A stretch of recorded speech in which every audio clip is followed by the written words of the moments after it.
In medieval Scotland, the main crossing point over the River Forth into the Highlands was a narrow wooden bridge in Stirling.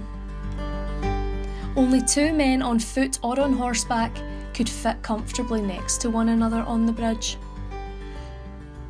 After joining forces, William Wallace and Andrew de Murray assembled their army on the north bank of the River Forth. They had probably received word that the English forces were marching towards Stirling. In 1297, Stirling Castle was in the hands of the English. The castle was used as a base by John de Warenne.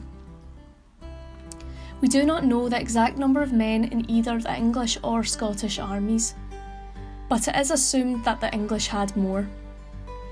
They were also more experienced in battle. It is for this reason that Warenne perhaps considered it was worth taking the risk in crossing the bridge. Wallace and Murray had far better knowledge of the surrounding landscape. They used this to their advantage. From their viewpoint on the Abbey Craig, the 2 men watched the movements of their enemy closely. On the 11th of September, the 2 sides met in battle. After allowing a fraction of the English forces to cross, Wallace and Murray sprung their trap. The Scottish army advanced, formed in schiltrons. These were a large group of men packed tightly together, their spears pointed outward. It was difficult for enemies to break through a well-formed schiltron. The Scots surrounded the English forces on 3 sides, trapping them in the loop of the river. Any English soldier attempting to retreat over the bridge would find it blocked by their own men. There was little hope of escape. Eventually, the bridge collapsed.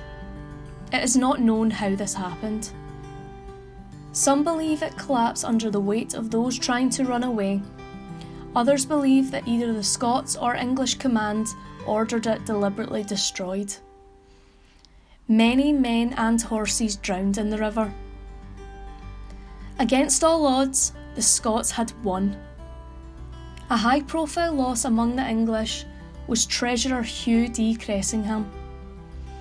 Cressingham wasn't well liked by either side, and his treatment by the Scots certainly suggests this. Legend tells that after the hated treasurer was killed, Wallace made a sword belt from a strip of Cressingham's skin, running from head to heel. The Scottish victory would come at a cost. Andrew de Murray was mortally injured and died of his wounds 2 months after the battle. The Scottish cause had lost one of its champions, and William Wallace had lost an important friend.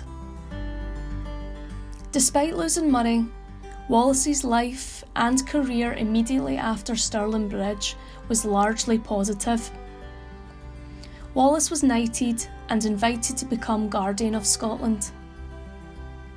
Wallace even wrote letters to other European countries asking for friendship and trade. One letter, the Lubeck letter, survives to this day. It bears the name of both William Wallace and Andrew de Murray. Sadly, Wallace would not even enjoy a full year of his newfound heroic status. The Scots had won the battle, but Edward I wanted to make sure he'd win the war. What was next for William Wallace? Listen next week to find out. But first, let's find out what you remember about the Battle of Stirling Bridge.